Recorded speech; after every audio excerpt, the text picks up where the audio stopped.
Welcome back to the Talk of Louisville. I'm Mike Mulroney. I'm Kellye Duckworth. Kellye, how was your weekend? It was good. I think I need to ask you. You had a pretty eventful weekend. Yeah, I did. What happened? Living through my son, Graham. He's becoming quite the guitar star. And they had School of Rock does a couple of events a year, but when they do it, they do a Saturday and a Sunday, do 2 shows. And he did 2 shows this weekend. And to say I'm on cloud 9 after watching him play is pretty awesome. Yeah, you were like total Kris Kardashian in the front row with your camera, but well, I'm not pimping him out like she did her girls, No. but yeah, I tell you. And then he told me they're going to be able to play at Abbey on the road on the river or whatever that thing is coming up in May. So I got to figure that date out. He's very quiet, doesn't say much, so couldn't tell on stage. Yeah, he's a different.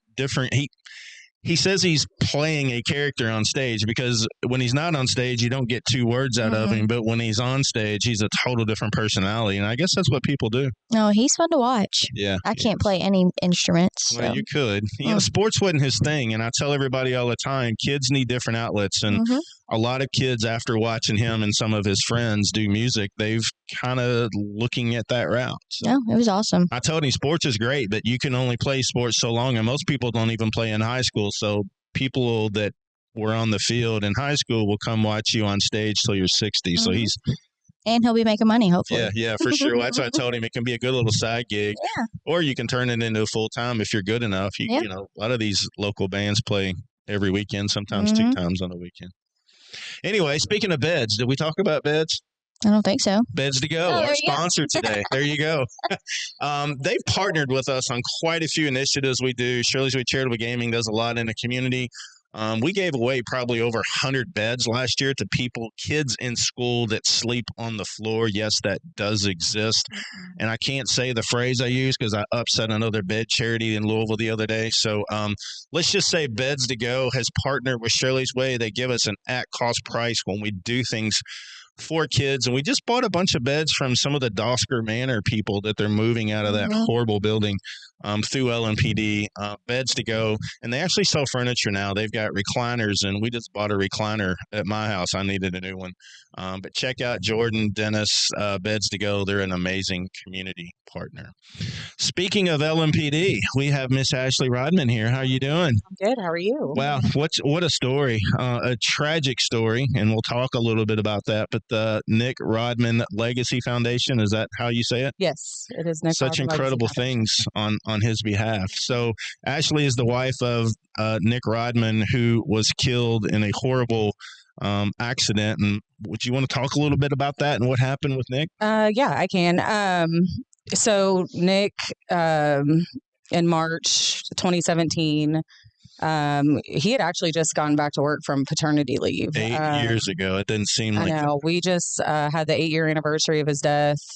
LMPD had a memorial service at the graveside. It was actually a very uplifting service. I mean, they really talked about Nick's life and his love for life and the things that he did in Louisville that were just so great. And then kind of how not just the foundation, Nick's foundation, but anyone who really knew Nick has really carried on his legacy in such a positive way. But yes, it was in 2017. He had just gone back to work from paternity leave. I had we both had a 2-year-old and a newborn baby, and he was so excited to go back to work. I mean, he loved having the time off with me and the kids, but I mean, he was always checking his phone, when he was off, and checking with his squad buddies and, really staying in touch with what was going on in the police department and, on his beat, just making sure things were still good. And so when he went back to work, I mean, he was so excited. But I mean, he did. I mean, he went back to work and, not even an hour later, my mother-in-law actually came to my house first. I mean, we lived in the same neighborhood at the time, and, she had heard that Nick was in an accident. And the first day he went back to work? It was probably the third. It was his third night back. Oh my gosh. And I mean, we're a police family. My father-in-law is a police officer. My brother-in-law is a police officer. My brother-in-law was working that night. So I think when everything kind of had gone down, I mean, I don't know for sure because I was at home, but I think when everything was kind of going down in the moment, obviously Nick and George, or Andy and George, had heard, and not for sure knowing who it was. But yeah, my mother-in-law came to the house and she was the first one to tell me. I mean, honestly, I thought she was coming over to the house to help me. Like, I mean, that's how close we were. It's not like anyone, they just came over at any time to help. And she knew I was home with Mason and a newborn. And she rolled in the house and was like, something happened to Nick. And, in my head, I'm like, not thinking worst case scenario. Of course, you wouldn't want to think that. And, my phone, so I started getting texts like, from other wives or other officers, like, we're thinking about Nick, we're hoping he's okay. And then I think that's when I realized, what's going on? That's when I realized, this isn't good. And, an officer came to my house pretty immediately. It picked me up. And I mean, as soon as I got to the hospital, it was, police cars everywhere. Like, and it's like, I remember it like clear as day, like some of those moments.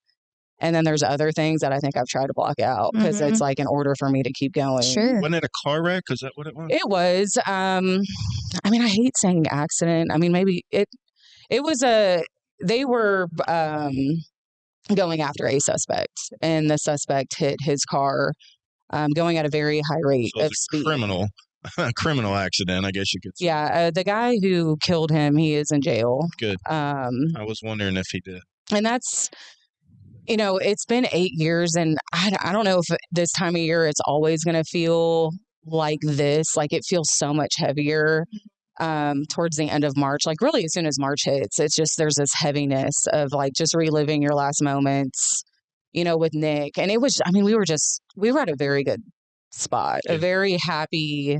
Just starting your life, really. We had both just turned 30. Nick turned 30 in January. My birthday is March 3rd. I had just turned 30. We were having so many conversations. Like, Ellie was just born. Our family felt complete. We were just so excited to keep going. Mason was getting a little bit older. He was only 2, but he was getting into like different sports. And I know he was so excited to be, the sports dad. And he just had so much more life to live. We kind of had those conversations of, what next? Like, we made it to 30. We met in college, and I felt like we kind of grew up in our adult life together. Y'all had been together for a very long time. Yeah, we started, we were really good friends in college, probably our senior year of college. And then we started dating right after we graduated. Did you go to Holy Cross too? No, I'm actually from Lexington. Oh, okay. Nick sucked me into Louisville. Go Cats. Yeah, I actually am not a Kentucky fan, but my friends in Lexington would hate me. I know your father-in-law is a U of L fan. Well, what's funny? The first question George asked me was, am I a UK fan? And I was like, I really don't care. Like, but I was born in California, and my family and I moved out to Lexington when I was 8. So I never really got into the like bleed blue. Yeah. And I really don't think I understood the You look good in blue, by the way. It's police blue. There you go. But my brother is a big UK fan. He's younger than me. But it is, the first question George asked me was, are you a Kentucky or Louisville fan? And I was like, don't really care. And then. So now you're Louisville. It was hard not to be a Louisville fan in the Rodman. I was going to say, they have season tickets. And especially as we started having kids, Mason was like diehard Louisville fan from birth. I have pictures of Nick and Mason as Mason is 6 months old, like tiny, tiny baby at his first Louisville football game. And then it's like the older that Mason and Ellie get, seeing how excited they are with U of L stuff. And really, U of L has been amazing to our family since Nick has passed. Well, I think your father-in-law knows quite a few of those folks, so it makes it even different. Yes. So yeah, your kids obviously don't remember anything about him then at being 6 months old. No, I feel like Mason remembers some things. Some of it I don't know if it's just from looking at photos and maybe hearing stories about him that helps him maybe remember. Ellie, obviously not at all. She was 5 weeks old. And I think that's the hardest part as a mom now is, as they get older, they each have their own grief and different types of grief. And I think Mason being a little older, remembering certain things or even having photos of him with Nick, I think helped him a little bit. But, Ellie, I mean, she's made comments before, like, I didn't get to do that with daddy, or I didn't get to do this with daddy. And I mean, that first year was very hard. I mean, all of Ellie's firsts were our first without Nick, and trying to juggle like the joy of your baby and the loss of the love of your life on top of like trying to take care of yourself at the same time. I mean, I don't think I could have done it if it wasn't for the people in our life. Like, yeah, you got a huge family around the area for sure. And just our friends, our family, the support system. I mean, there for a while, I don't think I was ever home alone. Like for maybe the first 6 months. I mean, there was always that's good someone. Because often when that happens, everybody's around up till the funeral, then people disappear, and then you got to sit down and figure out how to put your life back together. And I feel like some of the stuff that we experienced even after Nick died, the court part, like that, I feel like there was some delayed grief there. I think there was like a shock factor, and then it's like now we're in court for what happened, and then the line of duty death benefits in Frankfurt. I feel like there was such a delayed grief for a moment. It's almost like the shock factor didn't come off until like a year and a half. Well, you got the later. court. Yeah, you gotta keep wondering if the piece of crap that did this to him is going to get justice. Right. And wondering how. So you said the person went to jail, hopefully for life. I don't know. I didn't heard the case. It's not. No, it was not life. I think it was 35 or 36 years, and I believe he's up for parole in 20. That's horrible. Mm-hmm. Well, at least he's doing some time. A lot of times these judges let people out before they even get to see a jail cell when they've done something wrong. So, being a dad, I've got 3 kids, and seeing all the firsts, like you mentioned, it's tough to not have him around. But he was an athlete. I know at Holy Cross, they run the flag out on the field with his name on it every game, which is pretty cool. So for your kids to not be able to experience the dad, be able to be around for those things is horrible. But you're I don't know you real well, but you come across as a very strong-minded woman, which kids need. So I think your strength, obviously you're probably not strong. Everybody shows it out front, if you know what I mean. But you have your times, I'm sure, but you're a very strong woman. So that helps keep the kids along the straight path. I remember I don't want to keep going back to like the day it happened or when it happened, but I do. I mean, I remember when we were told like he was not going to make it, and the not feeling in control and the just absolute like despair and the thoughts running in my head, like, how am I going to even go home and face my children? Like, what do you tell them? Yeah. Like, I mean, honestly, I don't even remember. I mean, they were so young. They was still so young.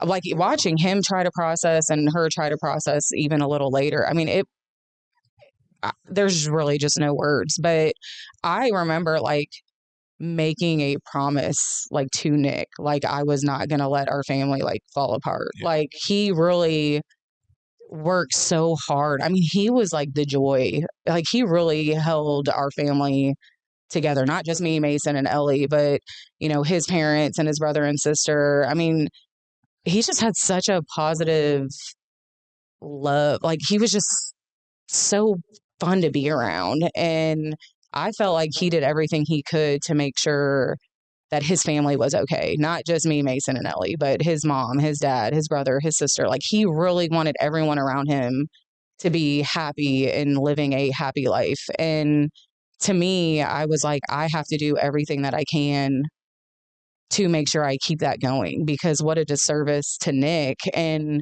looking at Mason and Ellie, they've already lost their dad. Like they can't lose their mom too in the grief. Like there have been very ugly days. I mean, especially very early on. And even 8 years later when March hit, I mean, any of my closest friends can tell you like March is a hard month for me. Like I really have to like dig deep and keep trucking through even 8 years later. But I look at Mason and Ellie and they are my motivation like every day to like keep it moving. Like, and there are going to be days that are harder, but I also want Mason and Ellie to know that it's okay to have hard days too, and that it's healthy to work through it and have those emotions, because I feel like kind of stuffing them in isn't healthy either. So did y'all ever go through any type of treatment or anything to try and get your thoughts together on what happened, or no?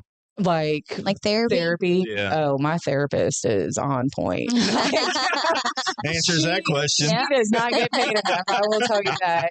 I started therapy very early on, and this is another example of like having support people in your life. Very early on, one of my best friends from college, she was at the hospital too when everything was going on. There were so many of our friends. I mean, some came from like out of state, like immediately heard what happened and came to University Hospital. And probably 3 or 4 months later, I can't remember the timeline, but one of my best friends from college was like, Ashley, I'm not trying to overstep, but I did some research. I actually called a list of like 6 therapists. I questioned them. I told them kind of what was going on. And these are the 2 that I think would be the best for you. And she was like, I'm not telling you this is what you have to do. I'm not telling you you're doing anything wrong right now. But when you're ready, like, I know how overwhelming it can be to find a therapist that even fits for you. Because, I mean, everyone's personality is different, and you could mesh with one that maybe one of my friends wouldn't mesh with. It's just, you have to find one that's right for you. Well, I'm glad she did that, because you wouldn't have done that on your own. I was going to say, people always ask, what do you need? What do you need? That's something that you probably needed that you would never have asked for. That's amazing. And when I was ready, I called the number one. My friend said. And I started seeing her. And then COVID hit and things got a little crazy. People weren't doing stuff in person. And then my therapist had decided to go like telehealth only. And that was actually around the time, which a lot of people don't know, but my mom actually passed away. Oh, gosh. A couple years ago from cancer. And it was kind of around the same time where I had stopped seeing my therapist. But again, like, I kind of made a comment to some of my friends, like, I think I need to find another therapist who will see me in person. And my friends came through. I mean, we all started researching, and kind of makes you wonder about your friends, though. How do they know so many therapists? I think we all could use a little therapy. Everybody could use it. You know, when my mom died, I don't know if you went through this, but when my mom died, somebody was trying to get me to go see somebody. And the first person I went to see basically didn't listen to me. They just wrote me a prescription of pills, and I was like, you know, this is not for me. Yeah. So it sounds like your therapist sits and listens and actually. Yeah. I mean, I need someone who's. I mean, I am strong-willed and I can be hard-headed, and I do need someone who's going to kind of give it to me straight. But also, you know, I don't need someone who's going to sugarcoat things either. Like, everything happens for that doesn't help anybody. Everything happens for the reason, or God's plan. And I mean, I know some people find comfort in those words, but I mean, even 8 years later, I think some of those I still haven't really found the reason. I mean, I do know there's positive things happening since Nick was killed, but I can tell you, I would much rather him be here in person. I get tired of God's got a plan. And I'm not real religious, and I grew up Catholic, but I was never real religious anyway. And I just don't buy that kind of stuff. Maybe there is, but I don't want to hear it. You know, I think the worst one is they're in a better place. And I'm like, what? Really? A better place would be here with his kids. I mean, I have like really held on to my faith. I think I struggled a lot early on with my faith because I was just so angry. Like, why Nick? Why our family? Not that I want this to happen to anybody else, but it's just like, why? Like, he was the best person. Like, anything that he did, he was just the best person. Yeah. And too young for that. Yeah. And it's just, I really struggled. But I mean, my mom too, like, my mom going through her cancer treatment and how rough it was. I mean, she held on to her faith like through it all. And I really admired her. And I think she really helped me kind of get back into, you know, this isn't happening to you, but you can kind of still hold on to your faith to kind of help you, you know, push through. I guess I was never that strong in faith anyway. Yeah. You know, my mom, all she ever wanted to be was a grandma, to be able to, you know, enjoy her grandkids. And she didn't get that opportunity. And it's just wrong. So I know exactly what you mean by that, because I think people just don't know what to say. So they say stuff like that. Sometimes you just need to listen. Yeah. Just don't say anything. Well, and honestly, before Nick was killed, I probably was someone saying those. Everybody probably has. Because you really don't. I mean, what do you say? I mean, even now, I mean, I've had friends who, one of our friends, Nick's friends, passed away not long after Nick did. And I've experienced it. And here now my friend has become a widow as well. And I've almost struggled trying to find the words because it sucks. I mean, it's like there's no positive, there's nothing really like positive that you can say that can really help other than it's like just keep going. Like no matter how hard it is, just keep We had a lady in here that started 24-hour grief response, and she said really the only thing that makes sense to say is, I have no words, I'm here for you if you need me. And I think people, because a lot of people want to throw things out, you need to do this, you got no, don't be telling me what I need to do, just listen. And really that's what people want, is to somebody to listen. But it sounds like you got a great therapist. Again, I would double check on why all your friends know all these therapists. Hey, I'm telling you, it's where it's at. So let's talk about the foundation. How soon after did you decide to do this? It was about 2 years after Nick died, or maybe even a year and a half. Honestly, when I was writing my victim impact statement in court, it was so hard to like put into words like how this loss has impacted not just me, but Mason and Ellie. I mean, because I'd want to jump across the table and strangle the person that did it, and you can't do that, unfortunately. No. So you're writing the statement and thinking about what you might do in the future. And I knew like this was my opportunity.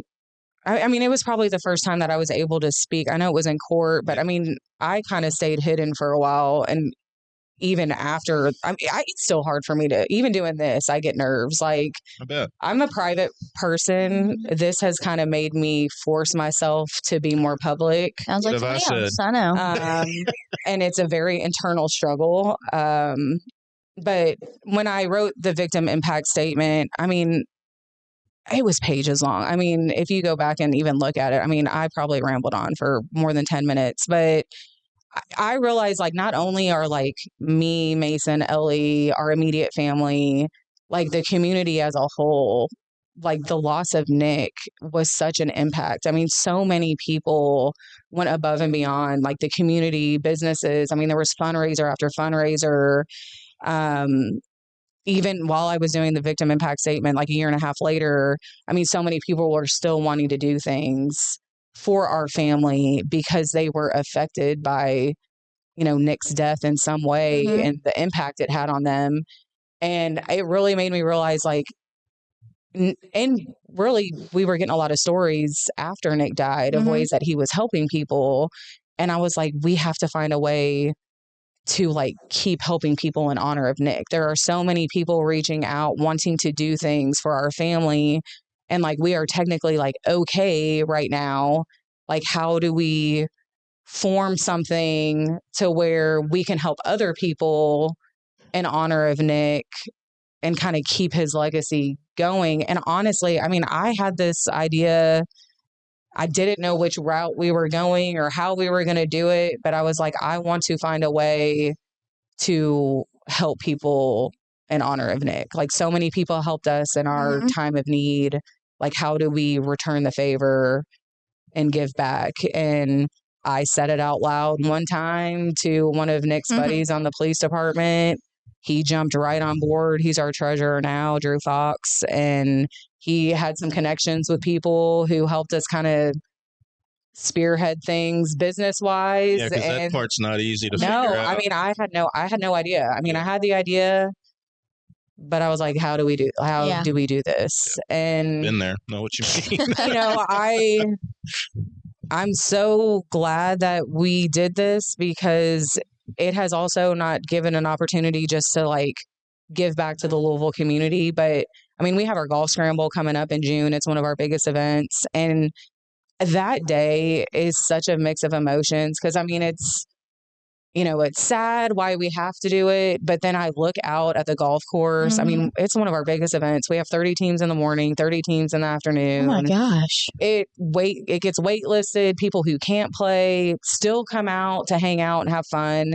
And like, those are things that Nick liked to do. Like, he was constantly like bringing people together. Like, his college friends knew his high school friends. His high school friends knew his police friends. Like, every aspect of his life and someone that he met and he became friends with, like, we're all knew each other, intermingled. because he was always wanting to bring people together. And then to see out at that golf course, friends from high school, friends from college, police, people who didn't even know Nick, but maybe they know our family. Yeah. Or it's just like, it's a day that I know Nick would love. And I feel his presence. Like, sometimes it's like you just get this overwhelming, like, he would love this.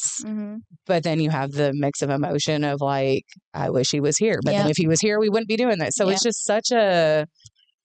Yeah, I get it. It's such a struggle. And nobody ever wants to go through this, but you don't know the impact somebody had in their life until after they're gone. So for that many people to show up for him and your family means that he had such an impact at such an early age. And I don't think he knew. No, probably not. I mean, my mom was quiet, didn't know anybody, but when her funeral, they had to bring in, it was overflow. They had to keep opening doors, and I didn't realize she knew so many people. Right. But, she was a very quiet, humble person. But you're right. You just never know. Right. So what is your all's mission? What do you raise money for? We partner with a couple of different organizations in Louisville. Like, we have the scholarships at Holy Cross. We they have to apply and they fill out an essay, which you all do it too. So you kind of know how it goes. We need to do one. Of course, we've given them a lot of money. Holy Cross. I was talking to Danielle the other day.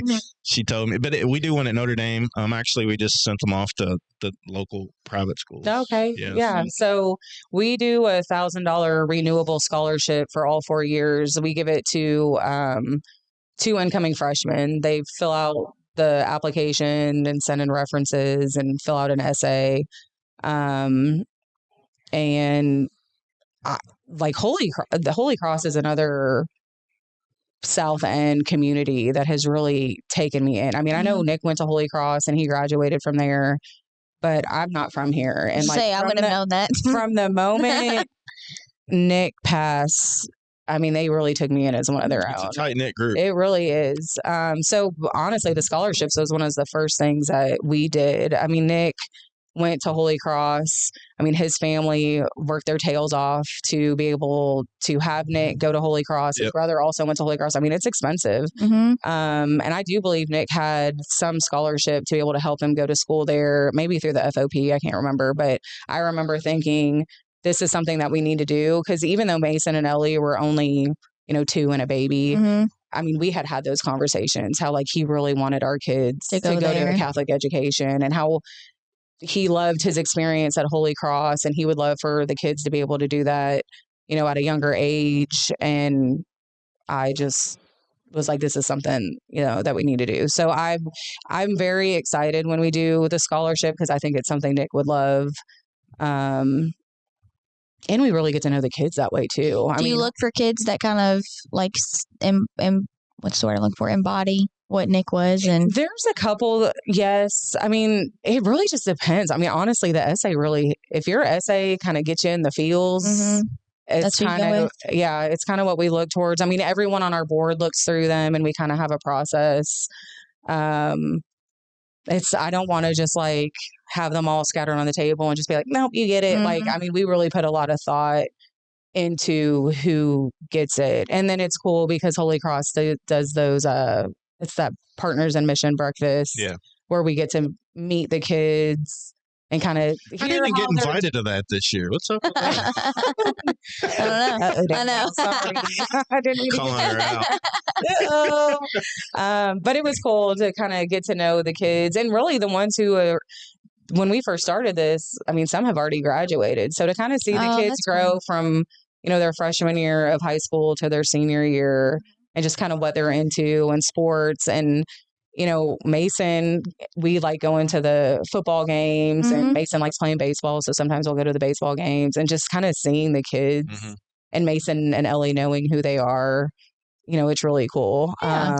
Most of those high school kids are very good with the littles like that. Yeah. So they probably enjoy when they come. Yeah. But then it's cool because on the flip side, some of the seniors at Holy Cross will do their senior service project with us. So this past March, we had 2 seniors at Holy Cross who did a Police vs. Fire basketball game. And we did it at Notre Dame in the gym, and it brought in some money for the foundation. And we actually donated that money back to LMPD's Victim Service Unit because they help take care of families that are affected of violent crimes. And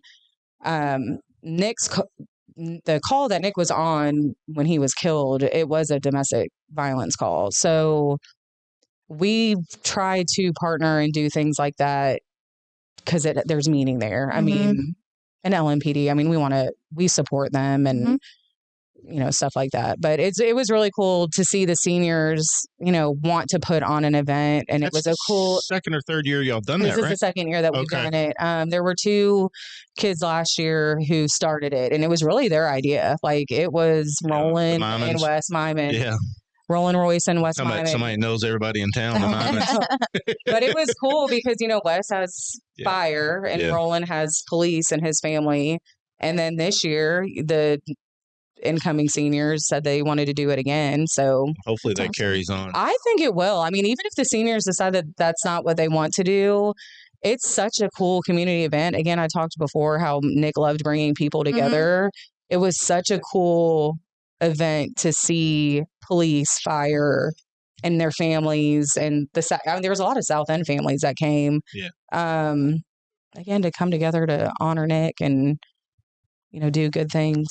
So what else do y'all do? You said you do the scholarship. You partner with other organizations in town, or do you actually give money to those who are in grief? Is that what else that you do with the foundation? No, it's not really just in grief. I mean, really, like this past winter when we had the horrible winter months, we did a service project with Notre Dame, the 2nd and 3rd graders. And we teamed up with South End Street Angels to help with their Thanksgiving meals. Did y'all go clean out? Oh, okay. Go ahead. Sorry. Yeah, we went and did the Thanksgiving meals and helped with, getting mac and cheese and mashed potatoes. Yeah. And the experience itself is cool because we're kind of like the middleman and the facilitator in that specifically, I guess, because, we'll go to Notre Dame and say, hey, we have this idea. We want to partner with South End Street Angels. Do you all want to help? And, Miss Titus will say, yes, we're good. And this is the 2nd year in a row that we've done this. I think the first year we ended up just collecting like canned goods to be able to help them. Oh, and we did care packages in the winter. The kids brought in like Band-Aids and like Aquaphor and just care packages to be able to hand out to our houseless population. Yeah. But this year we focus on the Thanksgiving meals. And I mean, the amount of food that these 2nd and 3rd graders brought in was insane. And we kind of set it up in their community room where we had everything separated and the kids went shopping and they had their little bag and they each like picked out one item for each thing and wrote like a card to hand out to the families. And then we went to South End Street Angels to deliver that and helped hand out the food. And we also had some Holy Cross High School seniors there, maybe some juniors who needed some service hours. So it's almost like we're all just kind of grouping and partnering together to support missions, to support different missions. And that's kind of what we do. I mean, there's so many other organizations that already have kind of something in place. And it's like, why don't we join in to either help?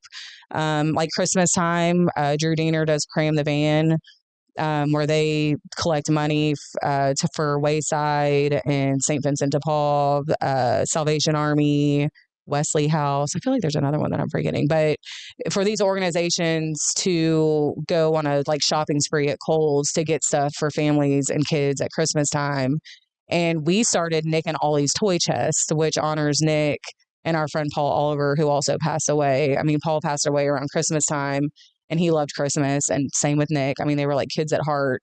And we were like, this would be such a cool way to honor both Nick and Ollie is start this Nick and Ollie's toy chest. And then when we heard that Drew Diener was doing Cram the Van, the last 3 years, I think we've given them about $45,000 to be able to help these families at Christmas time. And then the Police Foundation, I mean, we partner with them for a couple different things, which the Victim Service Unit, where they help families of violent crime. Some of our golf scramble 2 years ago went to their Officer in Distress Fund, which that really holds a special place in my heart anyways, because that Officer in Distress Fund really helped, me, Mason, and Ellie in their early stages. Does the LMPD Foundation kind of put that on too? Is that, or do they kind of lead the efforts on the police?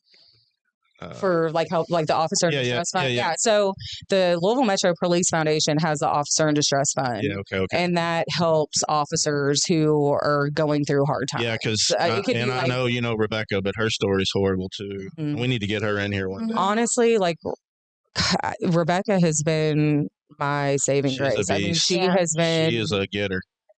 She has been someone I have heavily leaned on, because there's, people have experienced loss, and people have experienced, a loss of a spouse or, a parent or a kid. But the gravity of this loss of a spouse in this way, like a death in a line of duty. They go to work and they don't come home. And she gets it. And I hate that she gets it, but she doesn't play around. I know. And she constantly is like, I hate that you've experienced this too.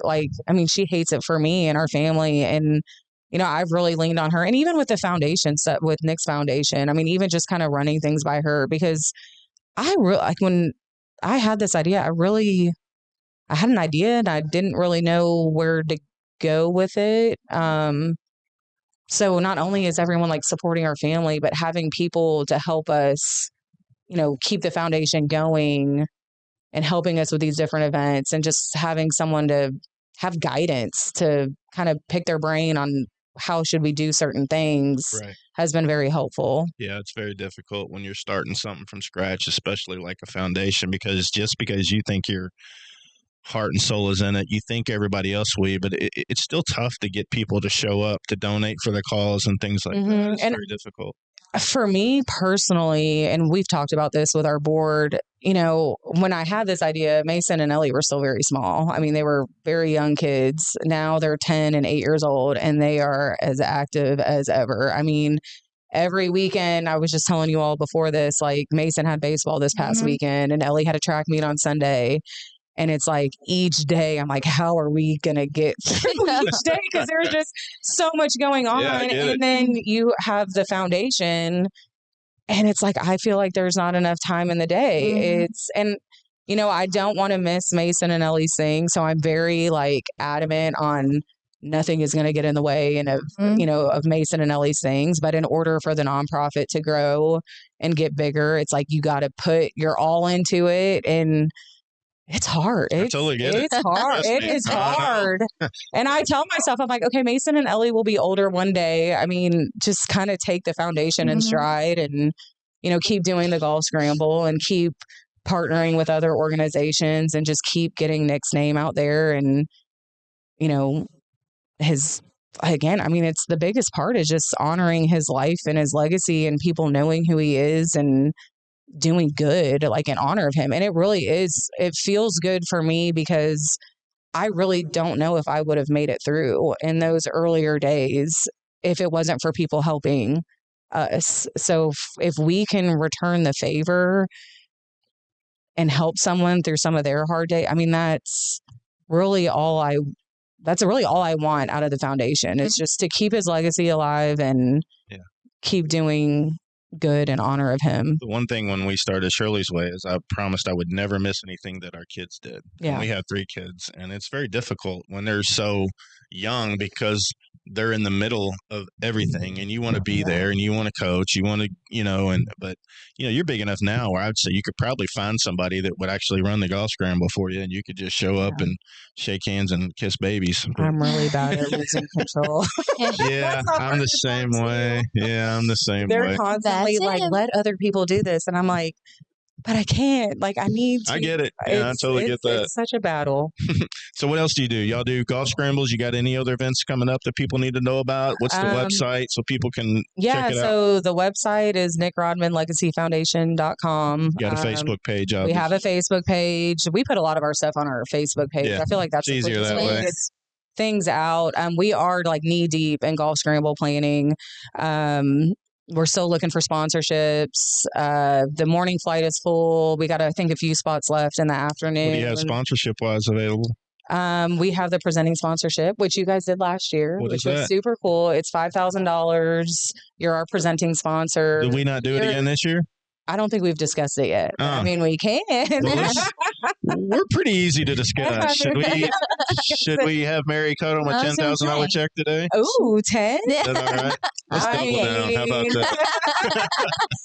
I mean, I'll come back to your podcast if that's what it takes. Well, let's double up this year. We'll get Mary to get you a check for $10,000. I'm pretty sure I'm rocking the Shirley's Way logo on the back of this shirt. Oh, yeah? I'm representing the golf scramble shirt today since it's coming up so soon. That's usually what we do. We'll buy shirts for something and say, as long as you let us put our logo on the back. Yeah, and most your people logo don't is really on the care. back of this one. Well, we'll do that. How about that? I appreciate it. Yeah. Thank you. You guys have always been so kind. I mean, you all sponsored the scramble last year. I see Shirley's Way everywhere. I mean, I go to all these parks, and again, my kids are so active in sports. I mean, I don't think there is a baseball field without a Shirley's Way logo. So yeah, that's part of it. We believe in helping kids. I mean, what you all do for the community too. And honestly, and I think we've talked about this before. I know we don't know each other that well, but seeing other people experiencing hard times and tragedy and pushing forward and doing things, it really helps me keep going, to be able to see other people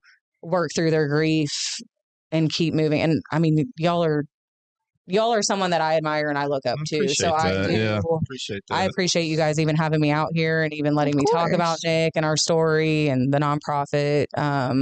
Ours has changed a little. When we got heavily involved in charitable gaming, we realized we were going to be able to expand our mission. And one thing we always wanted to do was something for kids. So we went down that route. And then when the gaming money kept growing, we thought, we can do things for other nonprofits. Right. So we were very lucky on the path we took with gaming. I guess lucky. I don't know. Lucky till now. But we'll see how it plays out in the next 6 months. But yeah, we enjoy doing it. And, y'all do great things. Well, thank you. Cool. I appreciate it. Well, one website one more time, how they can get you still have teams. You said you got a wait list for the golf scramble. We have a wait list for the morning flight. Usually every year. I mean, it's sold out. Do a whole weekend. Just do a Saturday and a Sunday. I don't know if anybody can handle it. Like usually, where's it at? It's at Iroquois Golf Course, June 7th. We have a morning flight at 8 a.m., an afternoon flight at 2. Chick-fil-A will be out there with their lunches. They do a lot for the community too. They did so much for the kids, and I also, like in the very beginning, they are such. It's Tony Carrico and David Blake. I see them out at the U of L baseball games. I don't know them. I need to meet them. They donated the food for our golf scramble last year. Yeah, you're right. They sure did. I mean, it was crazy. Yeah, they're good people. But it's it's a good time. Well, shout out. Didn't Joey and them donate a car? So they do like the hole-in-one on the 18th But didn't they actually donate a car y'all raffled off, though, or something, or not? It wasn't a Well, that may have been for you might be thinking of the event they did for the kids. I don't know. I was going to give him a shout out. They did. They did. The only reason it caught me is I was trying to get him to donate me one, and then he donated. I was like, hey, at least he gave it to somebody. Well, they did a donation for a car, or I think it was for the organization at the fairgrounds. It may have been. Again, my memory that first year is right. Joey Craig and Lambert Cars, great people. Joey Craig, though, every year they do the hole-in-one sponsorship on hole 18. I don't think it's a specific car that somebody wins, but it might be like a voucher. Yep. And I'm telling you, every year I'm staring at hole 18. Like, is someone going to hit it? Is someone going to hit it? And someone got really, really close one year. And I was just like. Does he not make sure somebody's standing there to verify it hits? There is someone there. But I want to witness it. I can see Joey making sure it's got the proper club. Trust me, and it's not. There is someone always there. But I am always eyeing it because I'm like, I want to see someone like jump up in the air for joy and. win it, but no one's won it yet. Maybe this year. We'll see. We just got a new mascot. Maybe we'll throw Kellye in the mat. Well, you won't be able to. God will be huge and hot and pregnant. She's having a baby. We'll find somebody. Well, we'll sponsor it. And pretty amazing things. Horrible story, but it sounds like you've done a lot to try and keep his legacy alive. Obviously, it's in the name, the Legacy Foundation. So yeah. Father-in-law's moved off to the lake, hadn't he? He did, but I swear I probably see him more now than I do. Well, he's not going to miss the kids stuff. No. So when he was moving, I was like, do you realize you're going to be tough to keep up with the grandkids? He coaches Mason's baseball team. He helped with football this last year. I mean, we have a guest bedroom. My brother-in-law has a guest bedroom. I mean, he's probably staying in Louisville more than he is in the actual lake when it's sports season. But he loves it. I mean, those kids keep him young. Just like the kids help me keep going. I mean, it's those grandbabies help them keep going too. And Mason is like a spitting image of Nick. And I mean, his mannerisms and his little jokester, smart aleck.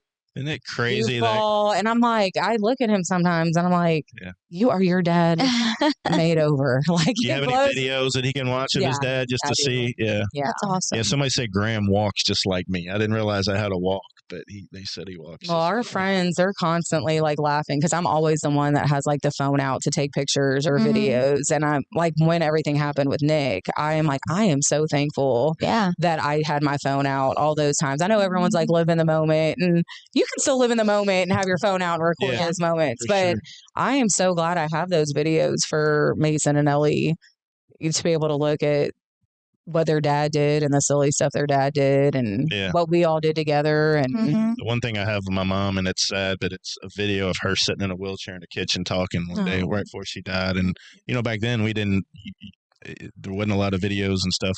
We didn't have phones. So. But fabulous stuff. Thanks for coming in today. I appreciate you having me. Ashley Rodman, the Nick Rodman Legacy Foundation.org. Check them out. Get on the wait list for Golf Scramble. We'll talk her into having a second day on the Golf Scramble. We do still have some openings in the afternoon. So if you want to play this year, get your team signed up because I think we only have 10 spots left. Sign up online? Yeah, you can sign up online. It's on our website. Everything's on our social media page. I'll usually, like, everyone always is like, I got to sign up still. I procrastinated. And I'll usually throw out another, like, reminder, and then I'll get, like, 10 more signups that day. So I think we do have 10 spots open for the afternoon, but I'm sure once I put another, like, hey, get it in. We'll get it shared. So. All right. Well, check it out. If you're a golfer, get signed up. Nick Rodman, legacyfoundation.org.